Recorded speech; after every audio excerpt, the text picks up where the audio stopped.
अपनी उंगली में एक कांटा भी चुभ जाए तो हम करा उठते हैं। लेकिन आज हम आपको ऐसे लोगों से रूबरू कराएंगे जो कांटों से गुलदस्तों की तरह खेलते हैं। कांटों को सिर्फ अपने हाथों से पकड़ते ही नहीं, कांटों पर लौटते हैं, कांटों पर सोते हैं, आसन जमाते हैं। हम बात बैतूल के रज्जड़ समुदाय की कर रहे हैं जो अपने आप को पांडवों के वंशज मानते हैं। पांडवों की वंशज हर साल अघन मास में जश्न मनाते हैं, कांटों पर लौटते हैं। आखिर क्या है माजरा कांटों पर लौटने की इस अजूबी परंपरा का?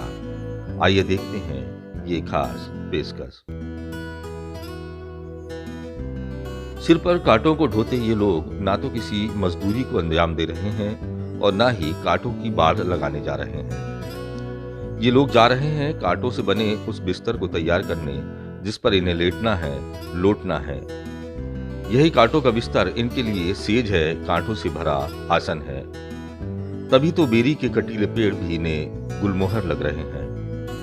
अपने आप को पांडवों का वंशज मानने वाले रज्जड़ इन्हीं कांटों को आसन मान रहे हैं। समुदाय के नए युवा भी अपने बुजुर्गों की इस परंपरा को निभाते हुए फख्र महसूस करते हैं।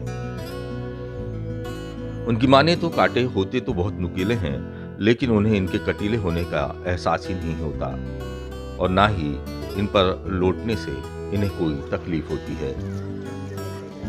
दरअसल बैतूल के कई गांव में रहने वाले रज्जड़ बरसों से कांटों पर लौटने की परंपरा को निभा रहे हैं। वे मानते हैं कि पांडवों के वनगमन के दौरान एक वाकया कुछ ऐसा गुजरा कि सारे पांडव हलाकान हो गए। बियाबान जंगल में पांडवों को प्यास ने कुछ ऐसा घेरा कि महाबली भाइयों की जान पर बनाई। प्यास से गले सूखने लगे, हलक में चुभने लगे कांटे, लेकिन एक कतरा पानी भी उस बियाबान में नहीं था।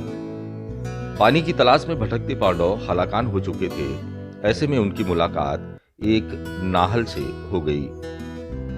नाहल एक तरह का समुदाय है जो जंगलों में भिलवा इकट्ठा करने का काम करता है और भिलवे से तेल निकालता है। प्यास से परेशान पांडवों ने गला तर करने नाहल से पानी की मांग की तो नाहल ने उनके सामने ऐसी शर्त रख दी जो महाबलियों के सामने अच्छे नहीं कर सकते थे।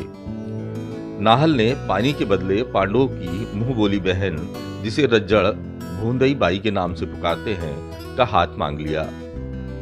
रज्जड़ों की माने तो पानी के लिए पांडवों ने अपनी बहन भूंदई को नाहल के साथ ब्याह दिया। तब जाकर उन्हें बियाबान में गला तर करने के लिए पानी मिल सका। माना जाता है कि अघन मास में पूरे 5 दिन रज्जड़ इसी वाक्य को याद कर गम और खुशी में डूबे होते हैं। वो खुद को पांडवों का वंशज मानकर खुश होते हैं तो इस गम में दुखी होते हैं कि उन्हें अपनी बहन को नाहल के साथ विदा करना पड़ेगा। गांव में शाम के वक्त इकट्ठे होकर ये लोग बेरी के कटीली झाड़ियां एकत्रित करते हैं। फिर उन्हें एक मंदिर के सामने सिर पर लाद कर लाया जाता है।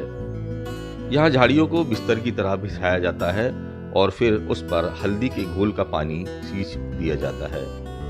इसके बाद खुद को पांडव समझने वाले रज्जड़ नंगे बदन एक एक कर कांटों पर लौटने लगते हैं। कांटों की चुभन पर ना सिसकी और ना कोई कराह। कांटों में किसी नर्म बिस्तर की तरह ये लोग गोल घूम जाते हैं। यही वजह है कि इस परंपरा को देखने वाले भी हैरान हो जाते हैं।